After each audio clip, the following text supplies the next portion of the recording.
आप मुझे पूरा संरक्षण देंगे। माननीय मुख्यमंत्री जी ने बजट पेश किया और आपने मुझे बोलने का अवसर दिया, इसके लिए आभार। ये बजट पेश करने से पहले मुख्यमंत्री जी ने प्रचार प्रसार का पूरा इंतजाम किया। राजस्थान के अंदर 15,000 जगह पर टीवी लगवाई और होर्डिंग और बैनर लगा करके पूरा प्रचार किया। और जब सदन के अंदर मुख्यमंत्री जी बजट लेकर के आए तो बजट ही पुराना आ गया, पिछले साल का बजट आ गया। मुझे उससे कुछ कहना नहीं है, पिछले साल का पढ़े, उससे पिछले साल का पढ़े, उससे पिछले साल का पढ़े ही था उन्होंने। लेकिन राजस्थान की जनता जरूर शर्मसार हुई है और प्रदेश की सत्ता को जरूर बट्टा लगा है। मैं ये निवेदन करना चाह रहा हूँ कि आनंद फानन में ये तो अच्छा रहा, मुख्य सचेतक जी ने कह दिया मुख्यमंत्री जी के कान में कि ये बजट तो पुराना है और नया बजट आ गया, इसका मतलब बजट तो पहले ही लीक हो गया। ये चुनावी बजट है, इस बजट में कोई जान नहीं है, वित्तीय प्रावधान नहीं है, घोषणाएं धरातल पर आने वाली नहीं है। ये हवा हवाई बजट है और विधानसभा 2023 के चुनाव में इसकी हवा भी निकल जाएगी। बजट को लेकर सत्ता पक्ष के मित्रों ने बहुत बढ़ चढ़ करके बातें की, करनी भी चाहिए, सत्ता पक्ष का काम है ये। लेकिन मैं पूरी जिम्मेदारी के साथ कह सकता हूं कि इस बजट के अंदर कोई खास बात नहीं है, इस बजट में कोई दम नहीं है। माननीय सभापति महोदय, पिछली सरकार के अंदर भी जब गहलोत साहब ने 13-14 का बजट रखा था लास्ट में, उस समय भी घोषणाएं की और घोषणाओं का क्या असर रहा? 21 विधायक जीत करके आए। और अब की बार ये भी घोषणाओं का बजट है, शायद हो सकता है 10-12 से ज्यादा विधायक जीत करके नहीं आएंगे कांग्रेस के, ऐसी उम्मीद है। माननीय सभापति महोदय, मैं मुख्यमंत्री जी को याद दिलाना चाहूंगा, 2018 में आपकी सरकार बनी और उससे पहले चुनाव हुए। चुनाव के अंदर राहुल जी को बुलाया गया, राहुल जी से कहलाया कि हमारी सरकार बना दो, 10 दिन में संपूर्ण कर्जे माफ कर देंगे, 3500 रुपये बेरोजगार युवाओं को भत्ता देंगे, दिन में 8 घंटे किसानों को बिजली देंगे, 24 घंटे घरेलू बिजली देंगे। मुख्यमंत्री जी ने एक भी वादा पूरा नहीं किया। माननीय सभापति महोदय, 2018 में कांग्रेस की सरकार भी बन गई। 18-19 में मुख्यमंत्री जी ने बजट पेश किया। उस बजट के अंदर एक तंज कसा हमारी सरकार पर, उनके बेबजट फिजूल खर्ची के बहुत किस्से हैं। लगता है इस बेपटरी गाड़ी को ठीक करना मेरे हिस्से में है। लेकिन 2023 के चुनाव के बाद जब हमारी सरकार बनेगी तो ये तंज आपके ऊपर लागू हो जाएगा। कुछ घोषणा में याद दिलाना चाहता हूं जो आपने पहले बजट से लगातार 4 बजटों में और इस 5वें बजट में भी घोषणाएं करते आ रहे हैं, पर लागू एक भी नहीं हुई। पैरा नंबर 17, 18-19 की बात कर रहा हूं मैं बजट की। कृषक कल्याण योजना फाइलों में दफन, पंचायत मुख्यालय पर नंदीशालाएं दफन। सड़क तंत्र के लिए आपने कहा आगामी 5 वर्षों में 35,000 करोड़ का सड़क तंत्र बनाएंगे। सड़कों की हालत खस्ता। प्रत्येक ग्राम पंचायत में 10,000 किलोमीटर तक के 1-1 किलोमीटर के वॉल टू वॉल विकास पथ बनाए जाएंगे। अब मैं देख रहा हूँ कि सारे विधायक उस विकास पथ को टॉर्च लेकर के ढूंढ रहे हैं, कई ग्राम पंचायत में नजर नहीं आ रहे हैं। और मुझे लगता है कि ये विकास पथ उप मुख्यमंत्री सचिन जी पायलट के साथ आए थे और उन्हीं के साथ वापस चले गए। ये विकास पथ की स्थिति है। आपने पैरा नंबर 41 में कहा था कि हमारी पिछली सरकार ने सरप्लस बिजली पैदा की है। जब सरप्लस बिजली पैदा की है तो वर्तमान में बिजली क्यों खरीदी जा रही है? 18 रुपए यूनिट में बिजली खरीद करके चांदी कूटने का काम कर रहे हैं। ये बिजली तंत्र पूरा का पूरा भ्रष्टाचार की भेंट चढ़ा हुआ है।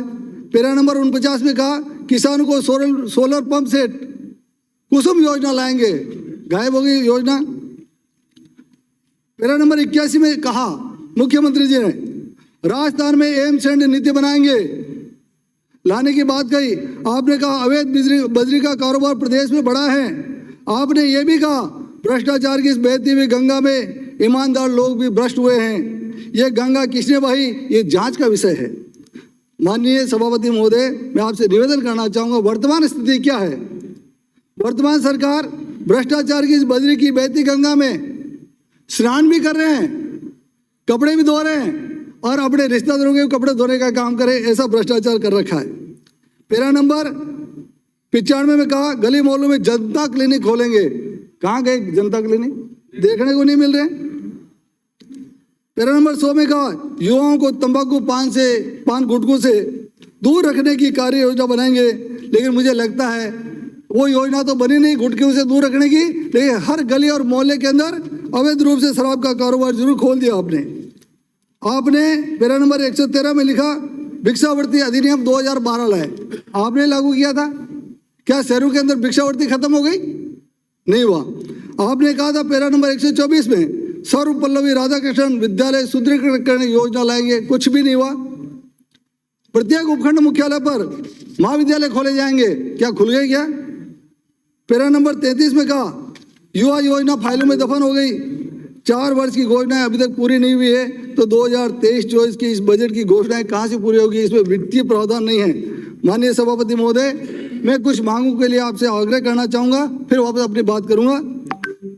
मेरे क्षेत्र की जो मांग है प्रमुख रूप से कपासन उपखंड मुख्यालय है और इसके आसपास राष्ट्रीय और बाबा सागर उपखंड मुख्यालय है। कपासन के अंदर अपर जिला एवं सेशन न्यायालय ऐसे रूप से कैंप लगता है। मेरा आग्रह है आपसे, यहाँ पर 800 से अधिक लगभग 830 केस चल रहे हैं और कैंप के माध्यम से सुना जाता है।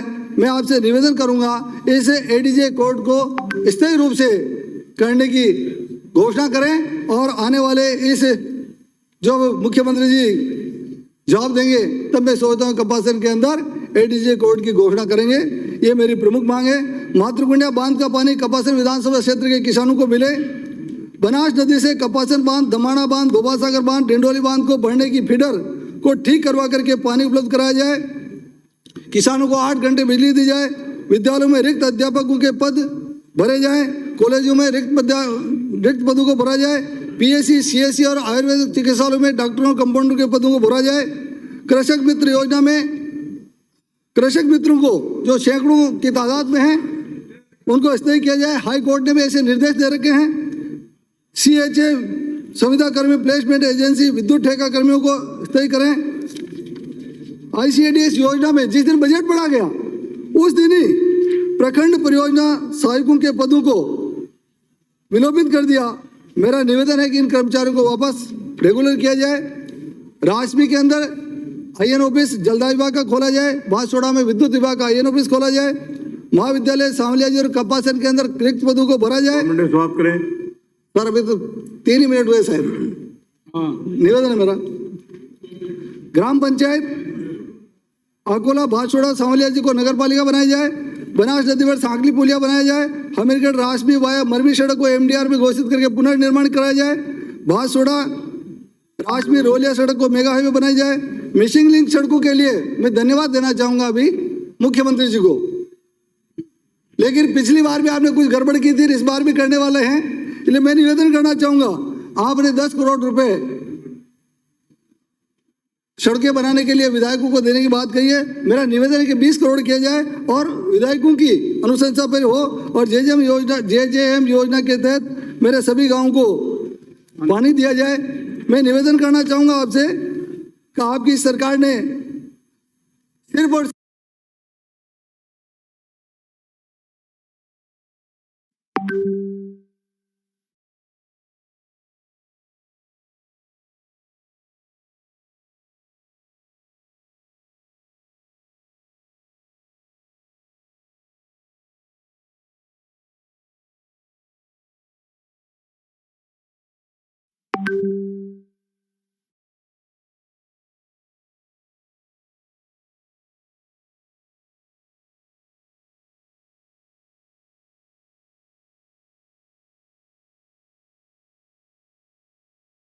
वो लागू कर दिया।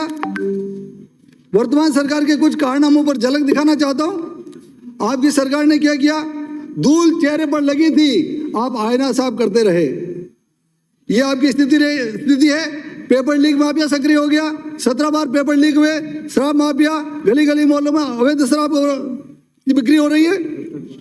बजरी माफिया भ्रष्टाचार की गंगा बह रही है। भू माफिया सक्रिय हैं। पुलिस प्रशासन की आड़ में खुला खेल हो रहा है। अवैध वसूली के माफिया, नकली दवाओं के माफिया, नकली खाद्य सामग्री के माफिया। इस प्रकार से इस प्रदेश के अंदर हालात बड़े खराब है। ये प्रदेश विकास के अंदर तो आगे नहीं है, लेकिन किस में आगे है मैं बताना चाहता हूँ। दलितों पर अत्याचार में नंबर 1 है। महिलाओं के अत्याचार में नंबर 1 है। महिला दुष्कर्म में नंबर 1 है। साइबर क्राइम एक मिनट सर। साइबर क्राइम में नंबर 1 है। पेपर लीक में नंबर 1 है। पेट्रोल डीजल की कीमतों में नंबर 1 है। बिजली की कीमतों में नंबर 1 है। बिजली कटौती में नंबर 1 है। भ्रष्टाचार में नंबर 1 है।